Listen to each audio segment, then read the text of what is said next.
Salam, hər vaxtınız xeyir olsun. Səhər saatlarından çox üzücü bir xəbər eşitdik.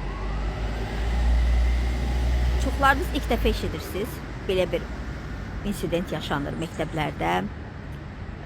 İllər əvvəl bilirsiniz ki, universitetdə yaşanmışdı. Amma mən 18 il müəllim işlədim. Və bugünkü olan hadisə məni təəccübləndirmədi. Heç təəccüblənmədi. Bu fərqi yoxdur. Bu liseydir. Fərqi yoxdur. Orta məktəbdir, universitetdir. Mən günahkarı bilirsiniz kimdə görürəm. Ən çox məktəb rəhbərliyində. Bugün müəllim gedir direktorun otağının qapısını döyür. Əziz və hörmətli direktorumuz. Bəs bu uşaq nadişlik eləyir, dərsi pozur. O, bu direktor bey, yola ver getsin də əmimin nəvəsidir.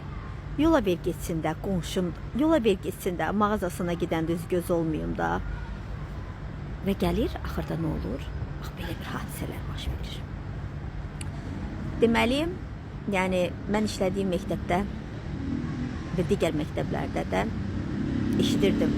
Siz çox eşitməlisiniz, çünki eşitsəz də sizə sərf eləmirdi, qulaq ardına vururdunuz.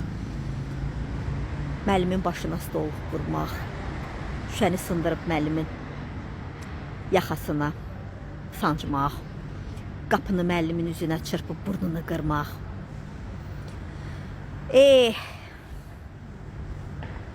Ayaq yolunda müəllimi döymək. Mənim özüm həmişə demişəm, mən neçən sinifdə oxuyurdum bilmirəm, müəllim mənim başıma qıfıl vurdu. Və bu barədə müəllim zəngilədi, mənim valideynlərimə xəbər verdi. Şəxsən mən də valideynlərimə deyərdim ki, sənin bax uşağın bugün bu hərəkət edib, mən onu da anlamışam, cəzalandırmışam. Yeri gələndə şəklini çəkib atırdım, göstərirdim. Heç də etiraz etmirdi. Bəzi valideynlər edirdi. Onların da inşallah görəcəklər gələcəkdə övladları çox gözəl olacaq belə. Ən yüksək yerlərdə işləyəcək, amma pulla. Çünki onda bu olmayacaq. Və onu demək istəyirəm ki, bu illərlə var və həmişə olacaq. Əgər bugün rəhbərlik müəllimlə birlikdə işləmirsə, müəllimə deyirsə gizlət, demə, açıq-aşkar, sinifdəki uşaqlara hətta qorxu gəlirlərsə, bax, o sinifdəki o bugün olan hadisədə həmən o uşaqları yəqin ki, prokurorluq da soruşacaq ki, müəllimlə onun nə problemi var idi, uzun müddətli belə olurdu, nəyə görə olurdu. Biz bilirik ki, yəni bu bir günün olan bir hadisəsi deyil. İnşallah müəllim ayılar və nələr baş verdiyini əlbəttə qarşı tərəfdə deməlidir. Mən o uşağı da qınamıram. Bugün üzülürəm, valideyni də bilirəm ki, evdə qanqaraçılıq yarandı artıq, qohum, əqrəbə falan filan. Hətta üstünə gələnlər olacaq, sənə demişdim, uşağın ipini yığqına, müəllimin üstünə gələcəklər ki, uşağın üstünə çox getdin, çox danladın. İndi uşaqları danlamaq olmur, söz demək olmur. Bilirsiniz niyə? Çünki evdə söz deyilmir. Müəllim deyəndə uşağın xətrinə dəyir. Uşaq xurustaldır. Mənim bir valideynim vardı, qayıdıb deyirdi ki, mənim ilkimdir. Onun söz demə, onun qabaqda 30-dur, onun xətrinə dəymə. Yazmayıb da. Yəni onu demək istəyirəm ki, əziz və dəyərli izləyicilər. Yəni burada hər tərəfli günahkar özümüzük. Cəmiyyətdir. Yəni o dörd divar arasında olanlardır. O hadisəni gizlədənlərdir. Oxuyuram ki, deyirlər ki, mühafizəçini neyniyəcəklər? Mühafizəçini də cəza gözləyir. Qapıda duranı. Niyə? O çantaları axtarırdı. Əgər ki, orada bəli çantanı axtaran aparat olsaydı, metrolardakı kimi, mollardakı kimi olsaydı, əlbəttə ki, onda bir səs gələcəkdi və biləcəkdik. Bəli, bugün mənim işlədiyim məktəbdə bıçaqda gətirən olurdu, daşda gətirən olurdu, pencərəni sındırıb şüşəni götürən də olurdu. Bundan hansı valideynin xəbəri var idi ki? Bax, indi bu hadisə oldu, valideynlər indi bir müddət ayılacaqlar, göz qulaq olacaqlar.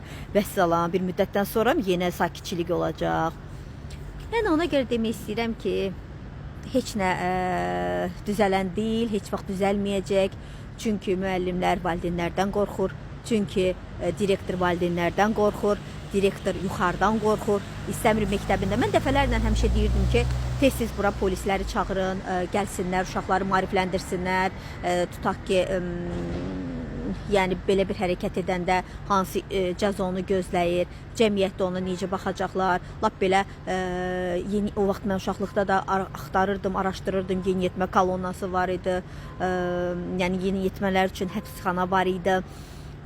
Amma varmı indi uşaqlar onun haqqında bilirlərmi ki, yəni səni belə bir cəza gözləyə bilər, sən oğurluq eləsən, sən dələduzluq eləsən və yaxud da elə belə. Bax, məsəl üçün deyirdik ki, sinifimizdə ibtidai sinifdən başlayır da hər şeydə. Yəni bağçanı qoyduq qırağa da. Baxırıq ki, bu uşaq dərsi pozur, bu uşaq öz başınadır, bu uşaq üzvə qayıdır. Valideyn bunu, yox, mənim balam elədir. Ay, topa, erkeğin də nənəsi babasının yanında böyür deyirlər. Vəssalam. Yəni demək istəyirəm ki, valideyn də uşağının necə olduğunu gizlədir. Və mənim yadıma bir neçə il bundan öncə valideynlərini qətlə yetirən yadıma düşdü. Yəni kim neynədi? Kimlər valideynlər? Hansı valideynlər uşaqları ilə oturub bu barədə danışdı? Mənə uzaq başı 5-6 valideyn göstərə bilərsiniz ki, gündəlik olaraq oturub uşağından soruşur. Mənim balam əzizim, məktəbdə bir problemin yoxdur ki, müəllimi incitmirsən ki, səninlə kimsə bir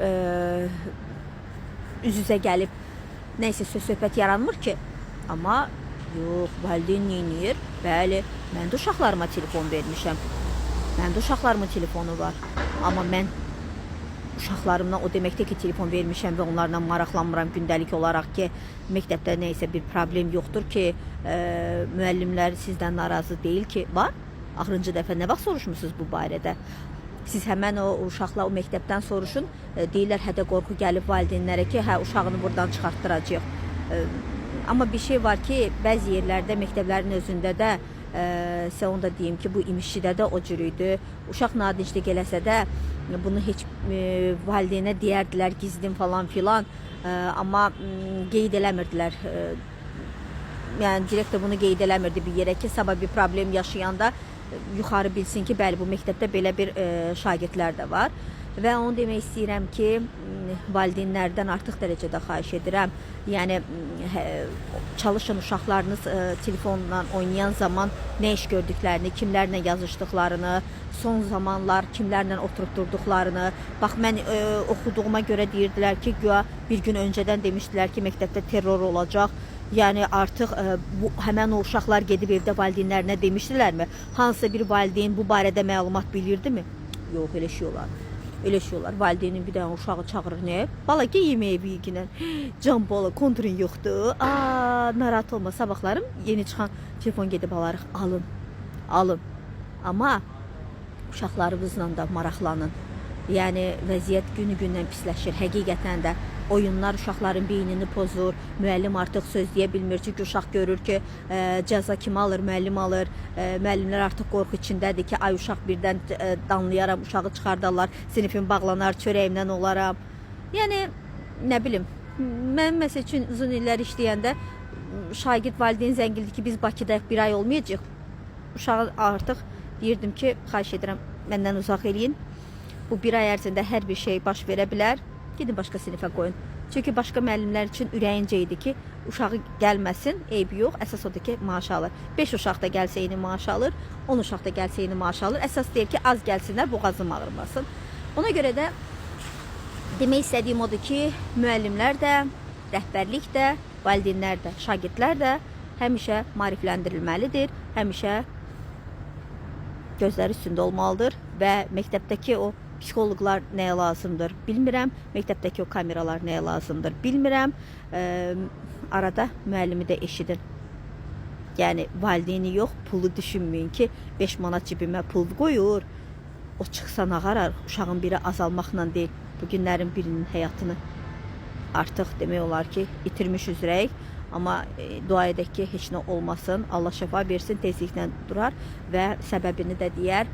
Bilirəm ki, məncə o danlayıb o uşağı, dərsə hazırlıqsız gəlir, valideynə xəbər edəcəyini deyib, o uşaq da yəqin ki, bu cür. Mənim fikrim belədir. Özünüzdən müğayət olun.